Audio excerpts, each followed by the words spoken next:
Election commission of Pakistan نے حکومت کی جانب سے اگلے الیکشنز الیکٹرانک ووٹنگ مشین کے ذریعے کروانے کے معاملے پر بڑھتا ہوا دباؤ مسترد کر دیا ہے۔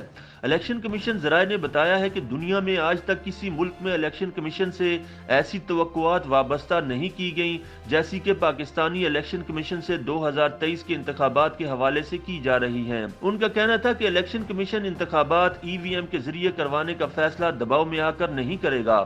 یہ کام ہم صرف اسی صورت کریں گے جب ہم خود مکمل طور پر مطمئن ہوں گے۔ الیکشن کمیشن آف پاکستان کے ذرائع نے بتایا کہ پاکستان کے مقابلے میں دیکھیں تو بھارت میں ووٹرز کی تعداد کہیں زیادہ ہے، لیکن وہاں بھی انتخابات ریاستی سطح پر مرحلوں میں ہوتے ہیں، جبکہ پاکستان میں قومی اور صوبائی اسمبلیوں کے الیکشن ایک ہی روز کروائے جاتے ہیں۔ لہٰذا ان کا کہنا تھا کہ وقت کی کمی کے باعث اگلا الیکشن الیکٹرانک ووٹنگ مشین کے ذریعے کروانا ممکن نظر نہیں آتا۔ الیکشن کمیشن ذرائع کے مطابق پھر بھی حکومت کی خواہش کو عملی جامہ پہنانے کے لیے کمیشن اپنی بھرپور کوشش کر رہا ہے۔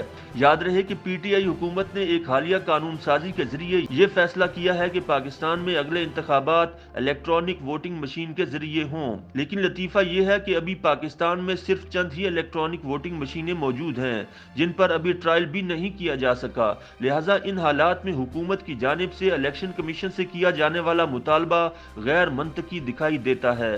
الیکشن کمیشن کے سینئر افسران کا کہنا ہے کہ وہ پچھلے برس حکومت کو باقاعدہ تحریری طور پر آگاہ کر چکے تھے کہ الیکشن کا انعقاد الیکٹرانک ووٹنگ مشین کے ذریعے کروانا ممکن نہیں ہے، لیکن پھر بھی ان پر یہ فیصلہ تھوپ دیا گیا ہے۔ تاہم ان کا کہنا ہے کہ الیکشن کمیشن ایک خود مختار اور آزاد ادارہ ہے، اور اگر اس کے لیے الیکٹرانک ووٹنگ مشین سے الیکشن کروانا ممکن نہ ہوا تو وہ اس معاملے میں معذرت کر لے گا۔ ان کا کہنا تھا کہ معاملے کی حساسیت کی وجہ سے الیکشن کمیشن انتخابات ای وی ایم کے ذریعے کروانے کا فیصلہ دباؤ میں آ کر نہیں کرے گا۔ انہوں نے بتایا کہ ہم یہ کام صرف اسی صورت کریں گے جب ہم خود مکمل طور پر مطمئن ہوں گے۔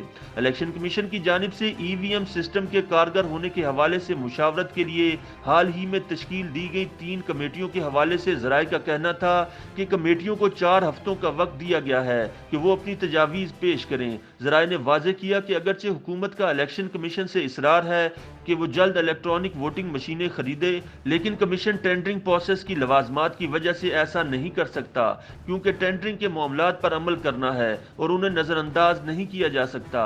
الیکشن کمیشن کے ذرائع کا کہنا ہے کہ حکومت میں کچھ عناصر دباؤ ڈال رہے ہیں کہ دبئی کی ایک کمپنی سے ای وی ایم خریدی جائیں۔ حکومت کو الیکشن کمیشن کی جانب سے بتایا گیا کہ اگر یہی مشینیں ہنگامی بنیادوں پر چاہیے تو اس کے لیے حکومت پاکستان یو اے ای کی حکومت سے رابطہ کر کے خرید لے، لیکن اگر یہ مشینیں دبئی کی کسی نجی کمپنی کی تیار کردہ نہیں ہیں تو ٹینڈرنگ پروسیس پر عمل کرنا ہوگا۔ کہا جاتا ہے کہ ماضی میں جب ای سی پی نے پائلٹ پروجیکٹ کے تحت ای وی ایم کے ذریعے ضمنی الیکشن کرایا تھا تو مشین کی پروکیورمنٹ یعنی خریداری کے معاملات طے کرنے میں 9 ماہ لگے تھے، لہٰذا الیکٹرانک ووٹنگ مشینوں کے ذریعے اگلا الیکشن کروانا ممکن دکھائی نہیں دیتا۔ YouTube پر گوگلی نیوز دیکھنے کے لیے youtube.com کی سرچ بار میں googly news T V type کریں۔ گوگلی نیوز کے پیج پر سرخ رنگ کے سبسکرپشن والے بٹن پر کلک کرنا نہ بھولیے۔ YouTube پیج پر اپلوڈ ہونے والی ویڈیوز سے باخبر رہنے کے لیے بیل آئیکن پر کلک کیجیے۔ آپ کو ہر نئی ویڈیو کے بارے میں نوٹیفیکیشن موصول ہو جائے گا۔